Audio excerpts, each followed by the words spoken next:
Hey folks, this is Vint with Dad's Gaming Addiction, and today we're going to quickly review SuperMash. This is a game that's on the Steam and Epic stores for roughly 20 bucks. So what is this game? Well, it's a game that makes games. At least that's what it's advertised as. And for the most part, it does that. Just not super well, which we'll get into in a little bit. So what are you doing in SuperMash? Well, you take on the role of these kids down on their luck. They're about to be evicted, so there's a linear story that you have to progress through. But they find this console that can take two cartridges and mash them together, and out pops a procedurally generated game. These cartridges are just genre titles. So JRPG is one cartridge, or platformer is another cartridge, Metroidvania is, and so on. So you've got stealth, action, adventure. And you're going to choose two of them, mash these things together, and out pops a procedurally generated game that you get to play through. All of that sounds really cool. The problem is that it's so random sometimes that either the game is just near impossible or it's just super easy. Like there's no control over anything, at least not right away. You will be earning these cards as you play, and these cards can either be one-off or permanent. The developer foiled cards that you can earn are permanent cards that you can use to sort of control the game before it is created.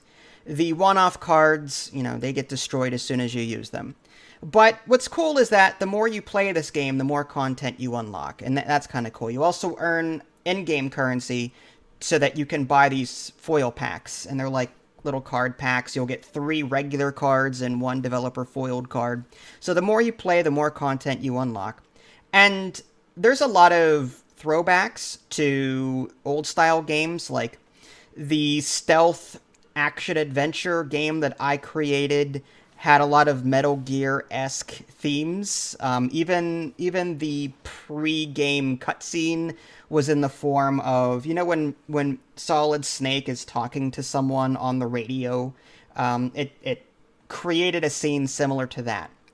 Although some of them do repeat. So like one game had that, another game had that. So you are going to eventually see some repeats as you continue playing this game. But there's a lot of homage and throwbacks to the older style retro games that I've played as a kid. And it's kind of cool seeing, there's Metal Gear mechanics and action RPG. I've got this shmup that I'm playing, the shoot 'em up, and somehow when I run into a creature, it turns into a JRPG battle. All of that is just really weird, strange. So, I think part of the game's charm is also part of the game's downfall. There are some procedurally generated games it creates that are, almost impossible to play. So, for example, I created this game, and I had this spaceship that only shoots up, and it was a Castlevania is one of the genres, and it only shooted up. And some of the enemies were embedded in the ground. So there was no way for my ship to turn to the right so that I could shoot them. Instead, I had to try and get under them. Well, I couldn't. So I'm sitting there trying to figure out how am I supposed to destroy these things when they're, on the ground and my character only shoots up. So, that was just annoying. Very, very annoying. Luckily, these levels aren't very long. Whenever the game procedurally generates something for you, it gives you a character, it gives you a weapon, it gives you some random abilities, it gives you some glitches, and they can be either good or bad. These glitches are like gain an extra life every time you perform a basic attack, or invulnerability randomly, or different things like that. Or negative glitches like it'll just spawn fire wherever you happen to be, and you've got to get away from it. So there's these random glitches that occur, but your typical gameplay is going to last anywhere from 7 to 10 minutes. The goal is kill 10 of these guys in 7 minutes, or kill 15 of these guys in 10 minutes, or your character needs to find $100 in the level to buy a new spaceship. If you do that in 5 minutes, you win. And the pickups that you pick up, are typically clocks to extend your time, or different weapons that you can acquire, different things like that. If it's a JRPG genre, you'll be able to actually switch out weapons on a very basic level.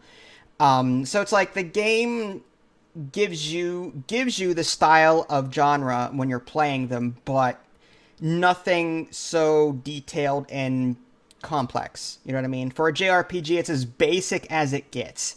For a platformer, basic as it gets. And I think that's part of the problem with this game. Like, it lets you mix up these genres, but it doesn't do any of them any justice. And sometimes, again, the procedurally generated levels are hit and miss. Like, sometimes it's fun, and other times it's just super frustrating. Um, I kind of like what the game's trying to do, but again, the gameplay just to me isn't very satisfying. Now, I'm not gonna say to totally dismiss this game altogether. I think it's a great idea. I like the idea of mixing two genres together and the game spitting out something at you. I just wish the gameplay were a bit more fun. Although part of me does want to keep playing the game so that I can unlock new things. Again, as you continue playing, you earn this in-game currency. You get to get more cards via the card purchaser system. All of that is really cool. So I'm really liking that.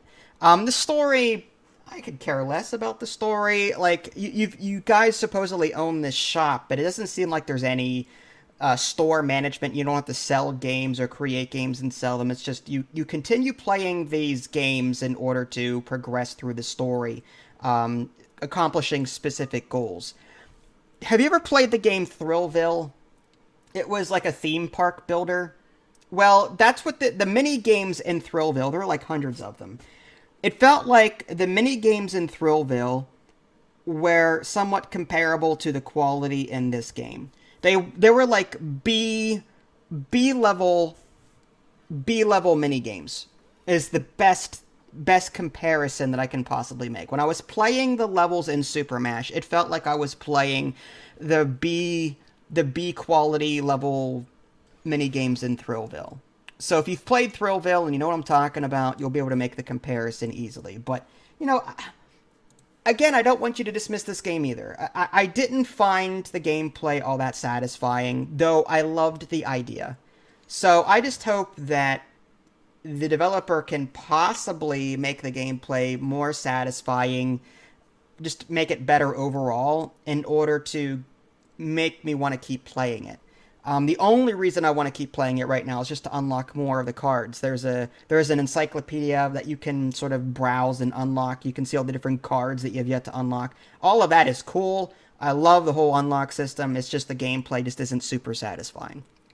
But if you're into quick 7 to 10 minute B style mini games, then definitely give this one a look. It's not too bad. If you guys haven't already, subscribed to me on Twitch and YouTube. That way you can stay up to date with any new content I'm going to publish. This is Vince. Thanks for watching, and I'll catch you next time.